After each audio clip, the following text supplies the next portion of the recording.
Dear students, आज हम discuss करेंगे inheritance pattern of haemophilia. Haemophilia में आज हम इनहेरिटेंस पैटर्न को स्टडी करेंगे। तो सबसे पहले आपको पता होना चाहिए कि हीमोफीलिया क्या है। हीमोफीलिया देखिए, हीमोफीलिया जो है, सबसे पहले आपने याद रखना है कि हीमोफीलिया जो है, it is a sex linked recessive disorder. ये क्या है? It is a sex linked recessive disorders. ये क्या है? सबसे पहले ये सेक्स लिंक्ड रिसेसिव डिसऑर्डर्स है। ये क्या होता है? इट इज कॉज्ड ये किसकी वजह से फैलता है? It is caused due to disorders in some proteins. कुछ प्रोटीन्स में डिसऑर्डर आता है, और वो प्रोटीन्स कौन सी है? बेसिकली वो ब्लड क्लॉटिंग प्रोटीन्स है। वो क्या है? ब्लड क्लॉटिंग कैस्केड प्रोटीन है। वो कौन सी प्रोटीन है? ब्लड क्लॉटिंग कैस्केड प्रोटीन है। अब देखो, let we talk about hemoglobin. देखिए, हीमोग्लोबिन के लिए रेस्पॉन्सिबल होता है एच जीन। कौन सा जीन रेस्पॉन्सिबल होता है? H gene.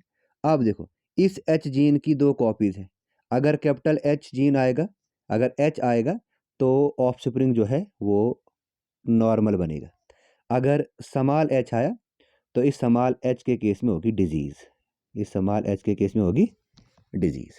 क्लियर यहाँ तक? उसके बाद आपने याद रखना, सबसे पहले इसका जो हेरिडिटी पैटर्न था हीमोफीलिया का, ठीक है ना, इसका जो हेरिडिटी हेरिडिटरी या हेरिडिटी पैटर्न जो था इसका, वो पहली बार स्टडी किया था जॉन कॉटो ने। और जॉन कॉटो ने कब स्टडी किया था? ये 1803 में इसका हेरिडिटी पैटर्न स्टडी किया था। आई बात समझ? अब देखिए, इसके कुछ और भी नाम हैं।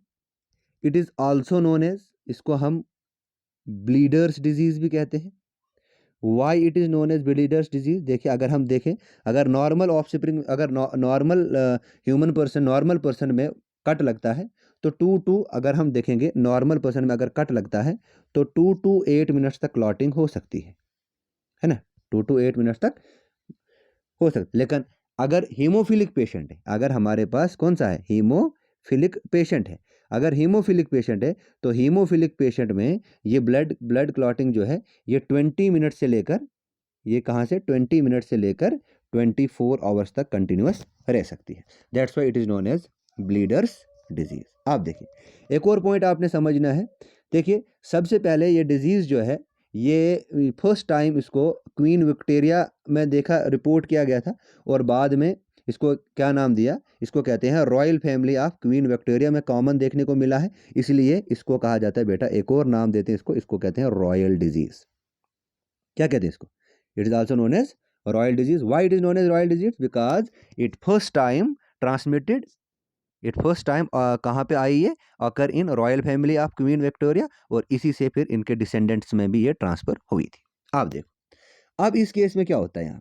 यहाँ पे आपने एक और चीज़ याद रखनी है कि ये कौन सा इनहेरिटेंस फॉलो कर रहा है? दिस हीमोफीलिया जो है, दिस हीमोफीलिया फॉलोज, ये एक इनहेरिटेंस फॉलो करता है जिसको बोलते हैं क्रिस क्रॉस इनहेरिटेंस। ये क्या फॉलो करता है? ये करता है follow criss cross inheritance. Criss cross inheritance क्या होता है? क्रिस क्रॉस इनहेरिटेंस मैं आपको बताऊंगा, from father to daughter and then daughter to grandson. आई बस, ऐसे इनहेरिटेंस पैटर्न को कहते हैं क्रिस क्रॉस इनहेरिटेंस। क्लियर है यहाँ तक? अब देखो, अब देखिए, कंसंट्रेट करिए जरा। देखिए, अब देखो, ये हीमोफीलिया जो है, this haemophilia this haemophilia is of 2 types, haemophilia A and haemophilia B. देखो आप, this haemophilia A, it is caused due to the deficiency of, क्या? It is caused due to the deficiency of clotting factor, due to the deficiency of clotting factor 8। ये किसकी वजह से होती है? Clotting factor 8 की वजह से होती है। और जो हीमोफीलिया बी है, it is caused due to the deficiency of clotting factor 9। Clear है? हीमोफीलिया ए होती है क्लॉटिंग फैक्टर 8 की वजह से, और हीमोफीलिया बी होती है क्लॉटिंग फैक्टर 9 की वजह से। अब देखिए, ये जो क्लॉटिंग फैक्टर 8 है, क्लॉटिंग फैक्टर 8 है, इसे हम कहते हैं AHF। AHF मतलब एंटी हीमोफिलिक फैक्टर। AHF की फुल फॉर्म क्या है? Anti hemophilic factor. लिख लेना, एंटी हीमोफिलिक फैक्टर।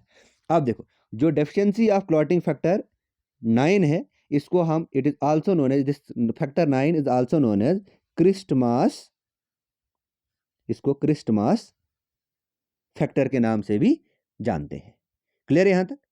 अब देखिए आगे बढ़े। अब हमने देखना है, देखिए अब नॉर्मल कंडीशन में क्या होता है, देखिए मान लो हमारे पास एक फीमेल है, ये हमने ली फीमेल, ये हमने लिया मेल। देखो क्या होता है, अगर फीमेल,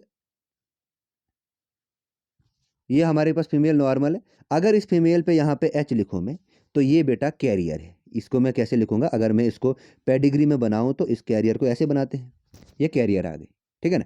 अगर ऐसा मेल हुआ, अगर ऐसा मेल हुआ, यहाँ पे मान लो ये X है, एक मिनट देखिए, अगर मैं यहाँ पे बताऊं, ये हमारे पास X है, ये हीमोफिलिक है, तो Y है, तो इसमें तो डिजीज हो गई ना, इसमें क्या हो गई? इसमें डिजीज हो गई। तो ऐसा डिजीज हो गई इसमें, तो ये ज़्यादातर सर्वाइव नहीं कर पाएगा, ये कैरियर जो है यही ट्रांसफ़र करेगा डिजीज़ को। अब देखो क्या होता है, अब हमने समझना है इसका इनहेरिटेंस पैटर्न। देखो अब इनहेरिटेंस पैटर्न कैसे समझेंगे? हमारे पास एक एक्स जो है ये हीमोफिलिक है, और ये दूसरी नॉर्मल कंडीशन है, और यहाँ पे एक्स और वाई है, इन दोनों के बीच में करवाया हमने क्रॉस। क्या करवाया? इन दोनों के बीच में करवाया हमने क्रॉस। देखिए यहाँ से कितनी पॉसिबिलिटी बन सकती है? एक पॉसिबिलिटी आ गई है एक्स एच एक्स, तो ये कैरियर आ जाएगा। दूसरी पॉसिबिलिटी आएगी ये वाली एक्स हीमोफिलिक वाई, तो ये हो गया बेचारा डिजीज्ड। ये क्या आ गया? डिजीज, ये सर्वाइव नहीं कर पाएगा, तो ये आ गया कैरियर। तीसरा कंडीशन ये आ जाएगा एक्स एक्स, ये नॉर्मल बन सकता है, और यहाँ पे आएगा एक्स और वाई। देखो ये नॉर्मल मेल बनेगा, ये नॉर्मल फीमेल बनेगा, ये बेटा डिजीज्ड मेल आ गया। इसको क्या हो गया? इसको हो गया, इसको क्या हो गया? इसको हो गया हीमोफीलिया। क्या हो गया? हीमोफीलिया। और ये जो है बेटा ये कैरियर बनी, ये कैरियर बनी आगे जनरेशन्स के लिए। आई बस समझ? तो 4 पॉसिबिलिटी आ गई इसकी, तो ये है इसका इनहेरिटेंस पैटर्न। अब देखो, अब देखो, अगर फीमेल ऐसे होगी एक्स एच एक्स और स्मॉल एच, तो ये तो हो गया ना डिजीज्ड फीमेल। तो ऐसा जो है बेटा ये फीमेल डिजीज्ड है, और ऐसा बहुत रेयर, बहुत कम देखने को मिलता है, तो ये रेयर केसेस में ऐसा होता है। आई बात समझ? तो आप देखिए क्या कहता है ये, हीमोफीलिया जो है, मैंने एक और पॉइंट बताया, हीमोफीलिया जो है ये क्रिस क्रॉस इनहेरिटेंस को फॉलो करता है, जो फादर से ट्रांसमिट होता है उसके ग्रैंडसन में थ्रू हिज डॉटर। आई बात समझ? तो ये एक ऐसा, ऐसे वाले केस को कहते हैं क्रिस क्रॉस इनहेरिटेंस। लेकिन हीमोफीलिया के केस में फ्रॉम फादर, फादर अगर डिजीज्ड है तो वो उस मैच्योरिटी वाले स्टेज तक पहुंचेगा ही नहीं, क्योंकि हीमोफीलिया उसमें डेफिशिएंसी है उसकी, ठीक है ना, वो उसमें डिजीज़ है। तो ये था आज का टॉपिक हमारा कि हीमोफीलिया कैसे फैलता है, और हीमोफीलिया के लिए क्या क्या रिस्पॉन्सिबिलिटी, क्या क्या हमारे इसका इनहेरिटेंस पैटर्न बनेगा। Thank you, have a nice day.